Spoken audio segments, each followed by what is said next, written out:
नाव म्हणजे बोलवण्याचं साधन आहे आणि परिचय हा कर्तृत्वातून सिद्ध करावा लागत असतो आणि ती कर्तृत्व सिद्ध करत असताना सामाजिक हित जोपासलं गेलं पाहिजे आणि समाजाचं माझं कुटुंब आणि समाजातील प्रत्येक घटक ह्या माझ्या घरातील सदस्य असं म्हणणारे आपले नेते आदरणीय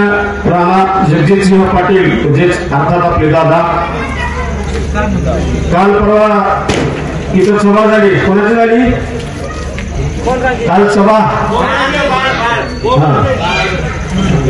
तर बघा ना काय गंमत आहे म्हणे ते सगळ्यांच्या निस्वाला कॉल देतात ऐकले बराच वेळेस ऐकलं पण विकासाच्या मिस कॉलला कधी कॉल दिलेला पाहिजे हो कधीच नाही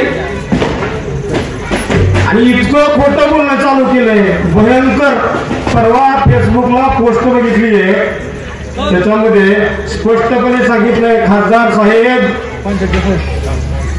चुकीचा विचार करून खोटा प्रचार आपण या ठिकाणी करत आहात रेटून बोलायचंच फक्त ठरवून आला परवा बोलत असताना रेल्वेचा प्रश्न म्हणाले राणादादांचा काय विषय आहे त्या रेल्वेच्या प्रश्नाचा लोकसभेत आहेत का परंतु तुमचे नेते आदरणीय जे काय मुख्यमंत्री ठाकरे साहेब असतील त्यांच्या काळामध्ये जो महाराष्ट्र शासनाचा वाटा होता 459 कोटीच्या जवळपास तो त्यांनी भरलाच नाही आणि राणादादांनी सतत केलेल्या पाठपुराव्यानुसार मुख्यमंत्री एकनाथजी शिंदे साहेब यांच्याच कार्यकाळात तो वाटा भरण्यात आला त्यावेळेस टेंडर झाले वर्क ऑर्डर झाले आज आई तू जबावणीकर रेल्वेचं येणारं काम हे सुरू झाले प्रत्येक विषयात खोटं बोलायचं प्रत्येक विषयात खोटं बोलायचं कुठला निधी त्यांनी आणला का विकास कामावर कुठली चर्चा कधी केली का मी आमच्या ठिकाणी विकास केलाय आमच्या ठिकाणी विकास केलाय एक सांगावं त्यांनी आणि आल्यानंतर आपणही त्याला प्रश्न करायला हवे ज्यांचा प्रचार करायला आले होते ते काँग्रेसचे उमेदवार इथील सध्या विद्यमान जिल्हा परिषद सदस्य 2 वेळेस दिले पहिल्यांदा उभारत असताना त्यांनी ओबीसी हक्कभंग केला का नाही मान्य सगळ्याला नाही आणि ठळक दिसणारं एकही काम कुठेही केलेलं नाही या 5 वर्षात तर गेल्या जिल्हा परिषदला येऊन मतदान घेऊन जे गेले त्याच्यानंतर कोणाच्या मरणाधारी आले नाहीत ना कोणाच्या तोरणाधारी आले नाहीत हे खरं नाही अशा लोकांना आपण मतदान द्यायचं त्यांचा स्तर काय बोलण्याचा ह्याची भाषा काय बोलण्याची खासदार साहेबांना मला आवर्जून सांगायचंय की आपण विसरला 20 लाख लोकांचं प्रतिनिधित्व आपण या ठिकाणी करताय म्हणजे तुमचा बोलण्याचा स्तर तेवढ्याच उंचीचा पाहिजे आणि जे उंचीचे बोलतायत त्यांना तुम्ही म्हणताय अमेरिकेतून शिकून आले आणि तुला पण आढळलं शिकायला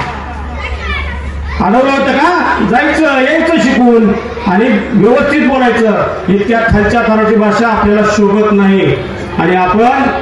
त्याची तमा बाळगायला हवी आहे या माध्यमातून आवर्जून मी त्यांना सांगतोय हेच ज्यांचा प्रचार करीत चुकले तेच उमेदवार त्यांना पण बोलण्याचा स्तर माहित नाही काय असतो कसा असतो कुठे असतो उठ सूट तोंडाला येईल ते बोलणारे हे उमेदवार कुठलाही विकास न करणारे पद मला मी छोटा होतो त्यावेळेस पासून ऐकतोय मी हे राष्ट्रीय काँग्रेसचे जिल्हाध्यक्ष पद यांच्या घरातच आहे लहानपणापासून आज 36 वर्ष वय झालंय माझं अजून यांच्याच घरात आहे पण म्हणजे शोभेची वस्तू नाही काम दिसलं पाहिजे काम त्यांना एका वाक्यात सांगता येईल का उस्मानाबाद जिल्ह्याची हद्द कुठल्या कुठल्या जिल्ह्याच्या कुठल्या कुठल्या तालुक्याला पोहोचलेली आहे एका वाक्यात त्यांनी उतरून दाखव देतील का मग उद्या काय आमदार करून घरी ठेवायचं का पत्ती शोभेची वस्तू म्हणून पाणी घालत बसायचं का त्याला असे असणारे उमेदवार आणि त्यांच्या विरुद्ध असणारे आपले उमेदवार जे फक्त विकासावर बोलतात कधीच कोणावर टीका करणे असला प्रकार आपल्या इथं केला जात नाही फक्त कर्तृत्व मगाशी सांगितल्याप्रमाणे फक्त आपलं कर्तव्य काय आहे आणि विकास काय आहे आज तुळजापूरचा विकास जो कायापालट आहे तो कुठल्या धर्तीवर चाललाय तर बालाजी देवस्थानच्या सगळे कामं चालू आहेत. 2000 कोटीचा निधी आणलाय. ह्याच्या अगोदर पण निधी आणला होता. त्यांनी सांगते भाषणात की आमच्या विलासराव देशमुख साहेबांनी आणला. हो, निश्चित आणला होता. 300 कोटी रुपयाचा तुळजापूर विकास प्राधिकरणाचा निधी आणला होता. पण त्याच्यानंतर 1 रुपया कधी कुठून कुणीच आणला नाही. फक्त तो आणलाय तो राणादादांनी आणला. हे आपण कधीच विसरायला नको आहे. जास्त बोलणार नाही. दादांना पण बोलायचं.